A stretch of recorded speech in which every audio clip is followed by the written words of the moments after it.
Well, I figure I'd make a video here for YouTube about my Harley here. It's a 1979 fxef Fat Bob. I bought this bike for a reasonable price, about 5,500 bucks. It didn't look like this, of course. Sunk about 7 grand into this bike. I'm going to tell you a little bit about it. I bought it here. It was a running basket case, basically. It needed a lot of TLC. The 4-speed Calpi tranny was leaking oil like a sieve. There was oil all over the frame, everything like that.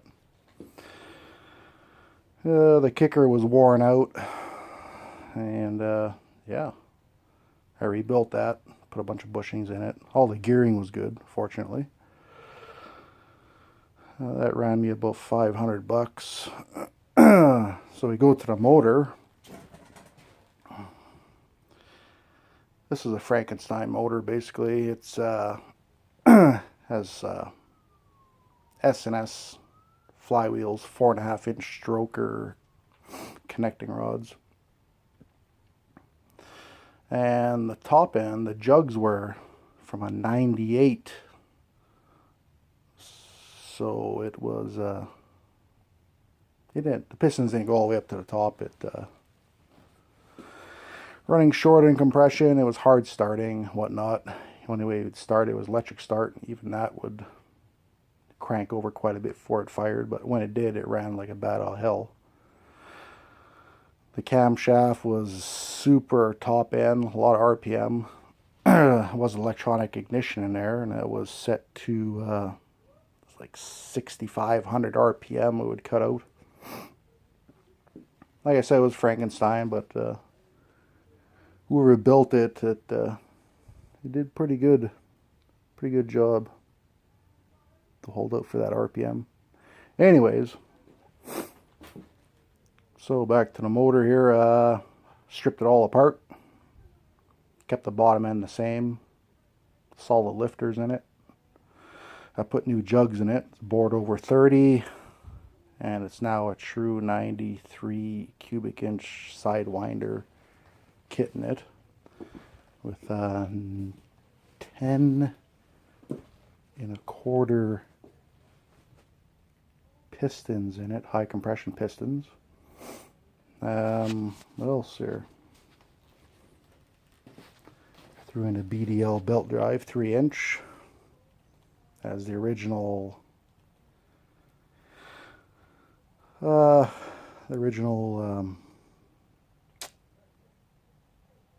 and outer primaries were cracked.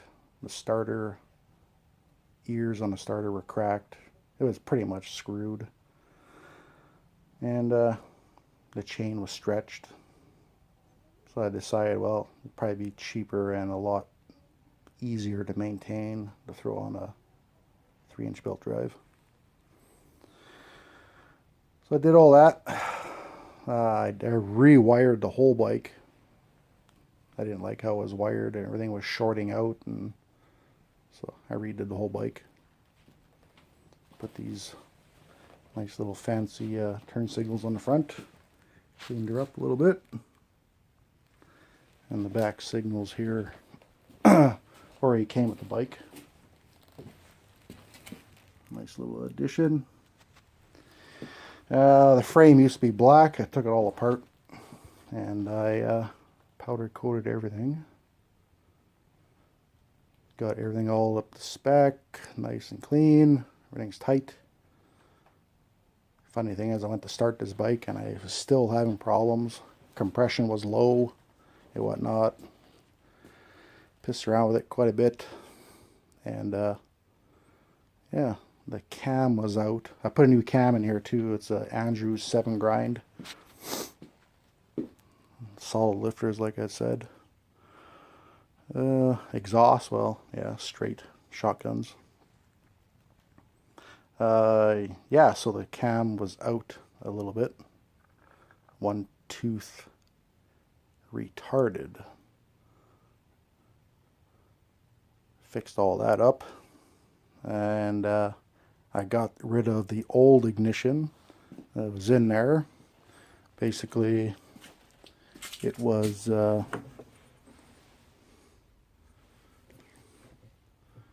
wasn't a Dyna. It was it was a Dynatech 1005 1005, and yeah, this style here, the ignition isn't proper for kickstart only, so I threw in there a Dyna S pickup coil with a 5 ohm, or a pickup with a 5 ohm coil. Now this bike fires up 3 kicks cold and 1 or 2 kicks warm. Put on these fancy nice little grips to match the paint job.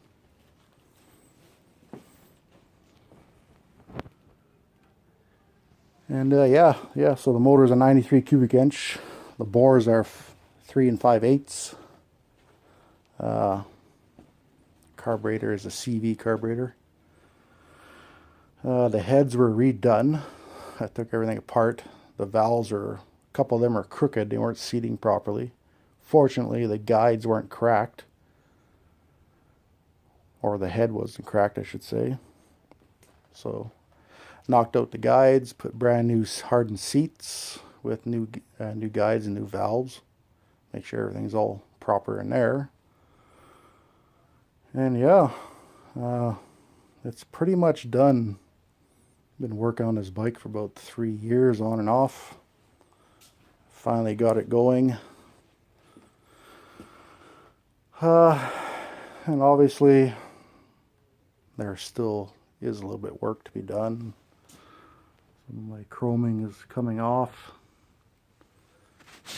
But yeah, work is never done. Had to put on a brand new brake reservoir, as the old one wasn't keeping its prime anymore.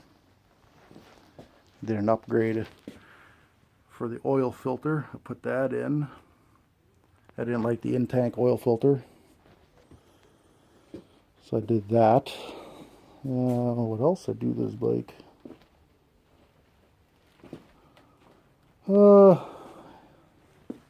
New chain. Threw in a wide white wall on the back tire. Still have to do the front one, a wide white wall. And I threw on an engine oil breather. Just little cosmetic stuff. A new fuel shutoff valve.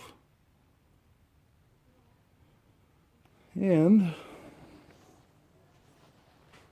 that is about it for this guy. Oh, I threw in a new clutch too with a 5-finger stud. Easier to adjust that way, and yeah, that's all good clutch in there. Yeah, so I'm into this bike for about $7 grand now.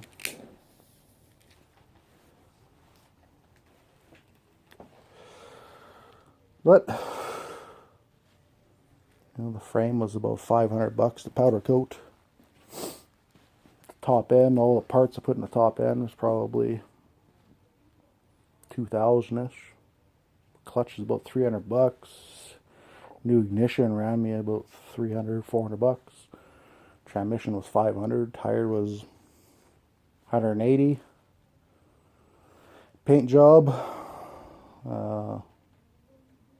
The back fender is original. That's the way I bought it. That's original.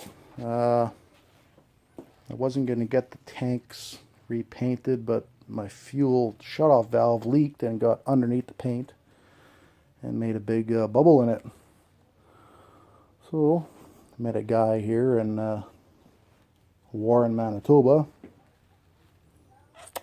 He painted my tanks,